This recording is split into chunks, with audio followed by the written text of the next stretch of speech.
মক্কা আজ থেকে 1450 বছর পূর্বে আল্লাহ রসুল সাল্লাল্লাহু আলাইহি ওয়াসাল্লাম তখন তরুণও হননি, কিশোর বয়স। সে সময় মক্কার সবচাইতে ধর্মীয় আলেম, ধর্মীয় পণ্ডিত যাকে চেনা যায়, যার নাম পাওয়া যায়, তার নাম আবু জাহেল নামে আমরা চিনি তাকে। তার নাম মূলত আবু জাহেল না, তার নাম হচ্ছে ওমর ইবনে হিশাম। এই আবু জাহেল আল্লাহর ঘর কাবা পুনর্নির্মাণ করার জন্য, যারা জীর্ণ হয়ে গিয়েছিল, পুনর্নির্মাণ করার জন্য মক্কার সকল গোত্র প্রধানদেরকে ডেকে বললেন, আল্লাহর ঘর কাবাকে পুনর্নির্মাণ করতে হবে। তোমরা প্রত্যেক গোত্র থেকে যে যে পরিমাণ পারো অর্থ সংগ্রহ করো, অর্থ দাও। বলে দিলেন, সাবধান, এখানে কোনো হারাম টাকা যেন আল্লাহর ঘর মসজিদ, আল্লাহর ঘর এই কাবায় প্রবেশ না করে, হারাম টাকা ব্যবহার না হয়। সেখানে সুদভিত্তিক অর্থ ব্যবস্থাটা প্রচণ্ড রকমের চালু ছিল বলেই তো কোরআনুল কারীম নাজিল হওয়ার পর সুদ বন্ধ করেছে। তো বিষয় হচ্ছে, সকল গোত্র প্রধানরা তাদের গোত্রদের সঙ্গে, সভাসদের সঙ্গে আলোচনা করে শেষ পর্যন্ত একটা সিদ্ধান্তে ঐক্যমত হয়ে আবু জাহেলের কথায়, সিদ্ধান্তে সকলে যার যার গোত্রের যতটুকু সম্ভব হয় সেই পরিমাণ অর্থ ফান্ডে জমা করলেন। আবু জাহেল এবং তার পরিষদ বর্গ মিলে হিসেব করে দেখলেন, আল্লাহর ঘর কাবা পুনর্নির্মাণ যে পরিমাণ টাকা এসে জমেছে, এই পরিমাণ টাকা দিয়ে এটা পুনর্নির্মাণ করা সম্ভব নয়, বাদ থেকে যাবে।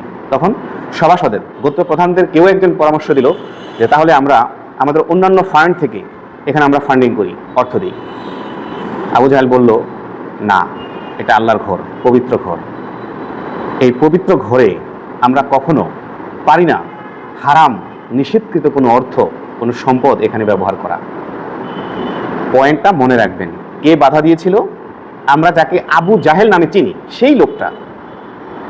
আবু জাহেল ইতিহাস বিখ্যাত কাফের, নিশ্চিত জাহান্নামী যাকে ধরা হয়, সেই মানুষটা ভেটো দিয়েছে আল্লাহর ঘর কাবাতে হারাম টাকা যেন অনুপ্রবেশ না ঘটে। চিন্তা করা যায়? আপনি তৎকালীন প্রেক্ষাপটের সঙ্গে আজকের প্রেক্ষাপটটা একটু মিলিয়ে দেখেন। আজকে সারা পৃথিবীতে ইহুদিদের দেওয়া সুদভিত্তিক অর্থ ব্যবস্থাটা 100% প্রচলন আছে, চলছে। 100% সুদভিত্তিক অর্থ ব্যবস্থা চলছে। সেই সুদভিত্তিক অর্থ ব্যবস্থায় দাঁড়িয়ে আজকে যদি শুধু বাংলাদেশের কথা বলি, অন্য দেশের কথা বাদ দিই, বাংলাদেশের কথা বলি, বাংলাদেশে প্রায় 7.5 লক্ষ মসজিদ, পবিত্র মসজিদ যেখানে আমরা সেজদা করি, 7.5 লক্ষ মসজিদ নির্মাণ হয়েছে। যখন আহ্বান করা হয় যে আল্লাহর ঘর নির্মাণ করার জন্য আহ্বান করা হয়, তখন দেখবেন যে হুজুররা যখন বক্তব্য দেয় মাঠে ময়দানে, তখন অনেকেই, কেউ 10 বস্তা সিমেন্ট, কেউ 20 বস্তা সিমেন্ট, কেউ 100 বস্তা সিমেন্ট, কেউ রডের টাকা দেয়, কেউ বালির টাকা দেয়, কেউ ইটের কণার টাকা দেয়, কেউ অর্থ দেয় মিস্ত্রি খরচের জন্য। তো মানেটা হচ্ছে আল্লাহর ঘর নির্মাণের জন্য তারা ফান্ড কালেকশন করে। যখনই যে দেয় তখনই মারহাবা মারহাবা, মানে এমনভাবে মারহাবা বলে যেন সে লোক জান্নাতে প্রবেশ করে ফেলতেছে, বিশাল এক ভালো কাজ করে ফেলতেছে। আমি স্মরণ করে দিচ্ছি আপনাকে, দেশে 100% অর্থ ব্যবস্থাটা সুদভিত্তিক অর্থ ব্যবস্থা, এবং দুর্নীতির অবস্থাটা আপনারা ভালো করে জানেন। যারা আপনারা সচেতন মানুষ আছেন, প্রতিটি মানুষ জানেন দুর্নীতির কি পরিমাণ অবস্থা দেশে। শুধু তাই না, রাহাজানি, ভূমিদস্যু, মানে রাজনৈতিকভাবে হানাহানি, মারামারি, কামড়াকামড়ি, স্বার্থের দ্বন্দ্বে মানুষকে হত্যা করছে, খুন করছে।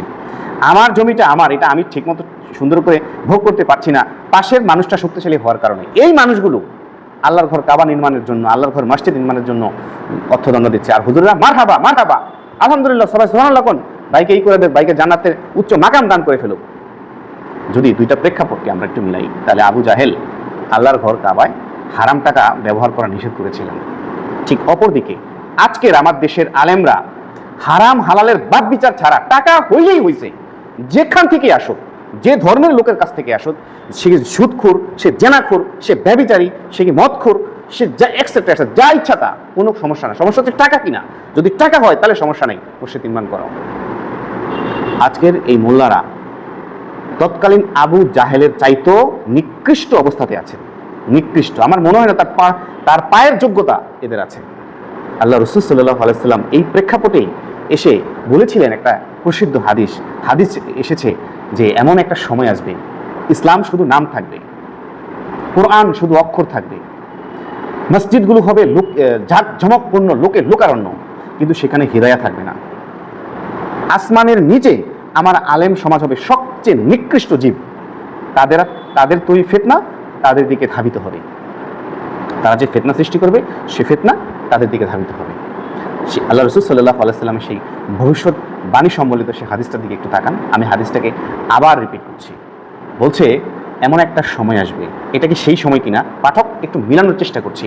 এমন একটা সময় আসবে ইসলাম শুধু নাম থাকবে, শুধু নাম আছে ইসলাম, ইসলামের কিচ্ছু নাই।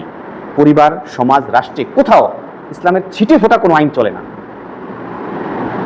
কোরআন শুধু অক্ষর থাকবে। কোরআন আল্লাহ রাসূল সাল্লাল্লাহু আলাইহি ওয়াসাল্লামের মাধ্যমে আল্লাহ তাআলা যে কোরআন ঐশী বাণী পাঠিয়েছেন, পবিত্র কোরআন শুধু অক্ষর আছে, এটা কেউ বিকৃত করতে পারেনি। অবিকৃত কোরআন আছে, অক্ষর আছে। এই অবিকৃত কোরআন অক্ষর থাকা সত্ত্বেও আজকে সারা পৃথিবীতে ৪,৫০০ দলে বিভক্ত মানুষ। কোরআন অক্ষর আছে, আরবি কোরআন। তাহলে কোরআন শুধু অক্ষর থাকবে। এই কোরআন থেকে নিয়ে আমাদের জীবন পরিচালনা করব না, যেন আমাদের জাতীয় জীবন গণতন্ত্র চলে কোরআন দিয়ে নয়। তো কোরআন শুধু অক্ষর থাকবে। রাসূল এই কথাটাই বলেছিলেন।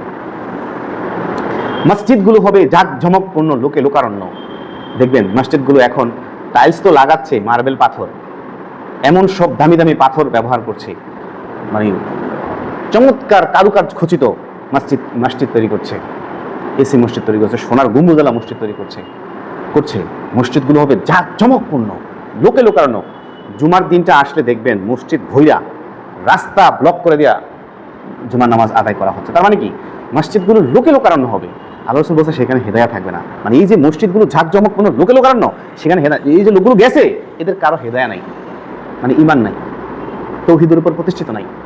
একমাত্র আল্লাহকে হুকুমদাতা হিসাবে মানার চরিত্র, হিম্মত এদের কারো নাই। এদের সব হেদায়ার বাহিরে, হেদায়াহীন। এটা আমার কথা না, রাসূল পাক সাল্লাল্লাহু আলাইহি ওয়াসাল্লাম বলেছেন যে কিন্তু সেখানে হেদায়া থাকবে না। এই কথা বলার পর আল্লাহ রাসূল বললেন আসমানের নিচে আমার আলেম সমাজ হবে সবচেয়ে নিকৃষ্টতম জীব। তারা যে ফিতনা সৃষ্টি করবে সে ফিতনা তাদের দিকে ধাবিত হবে। ফিতনা, ছোট্ট একটা ফিতনার কথা বলছি। তারা যে ফিতনা সৃষ্টি করেছে, যেখানে সেখানে মব সন্ত্রাস, মানুষকে লেলিয়ে দিচ্ছে, খ্রিস্টান আখ্যা দিয়ে পুড়িয়ে হত্যা করে ফেলছে। অমকে নাস্তিক, মুরতাদ, এই ওকে কোপাও, ওকে মারো, ওকে না মারলে তোমার কোনো জান্নাত নাই।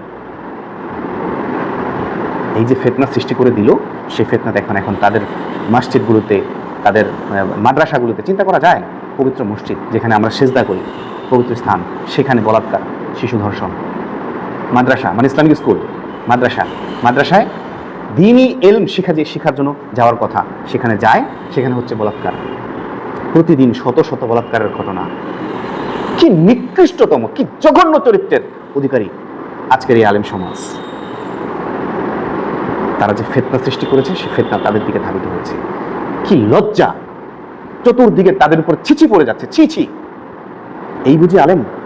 আল্লাহ রাসূল সাল্লাল্লাহু আলাইহি ওয়াসাল্লাম এদের ব্যাপারে বলেছিলেন আসমানের নিচে আমার আলেম সমাজ হবে সবচেয়ে নিকৃষ্টতম জীব। তারা যে ফিতনা সৃষ্টি করবে সে ফিতনা তাদের দিকে ধাবিত হয়েছে। বলছিলাম আবু জাহেল খানায় কাবা, পবিত্র কাবা শরীফ, সেখানে অপবিত্র টাকা, হারাম টাকা ব্যবহার নিষেধ করেছেন। আর আমার আলেম সমাজ সেসব কোনো কিছুর তোয়াক্কা না করে ওই আবু জাহেলের চাইতো বড় আবু জাহেল তো নিষেধ করেছেন, এরা আসো দেও, সুদের টাকা নো প্রবলেম, ঘুষের টাকা নো প্রবলেম, ব্যভিচারের টাকা নো প্রবলেম। কোত্থেকে টাকা আসছে জানার দরকার নেই। ভূমিদস্যুঘুরি করে টাকা সংগ্রহ করছে, মানুষের মাথার বাড়ি দিয়ে আনছে, মানুষকে ঠকিয়ে আনছে, বিচার করতে গিয়ে টাকা খেয়ে সেই টাকা কিছু টাকা মসজিদে দিছে, মাদ্রাসায় দিছে, নো প্রবলেম। টাকা কিনা হ্যাঁ দাও, মারহাবা, সুবহানাল্লাহ, ভাইকে জান্নাতের উচ্চ মাকাম দান করুক। মানুষ কি মনে করে? মানুষ মনে করে যে হুজুর যেহেতু বলছে জান্নাতের উচ্চ মাকাম দান করে, দোয়া করে দিছে, তার মানে আমরা তো মুসলমান, তাহলে আমাদের তো এখন কোনো সমস্যা নেই। এই লোকগুলোকে আপনি যে মারহাবা, জান্নাতের উচ্চ মাকাম দান করুক যে দোয়া করে দিলেন, আর ভাই আল্লাহর কাছে দোয়াটা গৃহীত হোক আর না হোক, ওই অসহায় ওই অন্ধ মুসলিম তো বুঝছে যে না ঠিকই মানে আমার জন্য দোয়া করে দিয়েছে। রাসূল বলেছে হেদায়া নাই, হেদায়া থাকবে না, হেদায়া নাই। হেদায়া মানে কালেমা, তৌহিদ, ইমানে নাই। এরা এই জাতি নাই। এই জাতির তৌহিদ, আল্লাহর সার্বভৌমত্ব না নিয়ে ব্রিটিশ খ্রিস্টানদের গণতান্ত্রিক সার্বভৌমত্ব নিয়েছে। সভরেন্টি অফ আল্লাহ যে কথাটা বলে, আল্লাহর সভরেন্টি, আল্লাহর সার্বভৌমত্ব ছাড়া আর কারো সার্বভৌমত্ব মানি না, কালেমার যে দাবি, সেই সার্বভৌমত্বের একচ্ছত্র মালিক এখন ব্রিটিশ খ্রিস্টানরা। তাদের রচিত সংবিধান, তাদের রচিত আইন, বিধান, কর্তৃত্ব, হুকুম সব কিছু দিয়ে আমাদের সমাজ রাষ্ট্র পরিচালিত হচ্ছে। তাহলে এরা মোল্লা শ্রেণীটা সাধারণ পাবলিককে মুসলমানের সার্টিফিকেট দিয়ে তাদেরকে জান্নাতে নিয়ে যাচ্ছে মারহাবা বলে। এই লোকগুলো আর কখনো শুধরানোর চেষ্টাও করে না, কারণ তারা তো জানে তারা মুসলমান, শুধরাবে কি? সারা জীবন দুর্নীতির পাহাড় গড়েছে, শেষ বয়সে আইসা নামাজ ধরছে, হুজুর একটা মসজিদ করে দিচ্ছে। একটা মসজিদ করলে কিন্তু মোটামুটি 3-4 জনের একটা চাকরির চিরজীবনের চাকরি বন্দোবস্ত হয়ে যায়। ব্যাস, এই যে দুর্নীতি করে আসছে, মানুষকে ঠকিয়ে মানুষকে হত্যা করে যে টাকা সংগ্রহ করে আনছে, এ কোনো প্রবলেম নেই। মসজিদ দিছে তো সমস্যা নেই, ওই মসজিদ দিলে হুজুরে বলছে মারহাবা, আপনাকে জান্নাতের উচ্চ মাকাম দান করুক, ব্যাস হয়ে গেছে। তার পিছনে সমস্ত কিছু হুজুরে মাফ করে দিয়েছে। মাপের দায়িত্বটা মনে হয় হুজুররা নিয়ে নিছে এবার।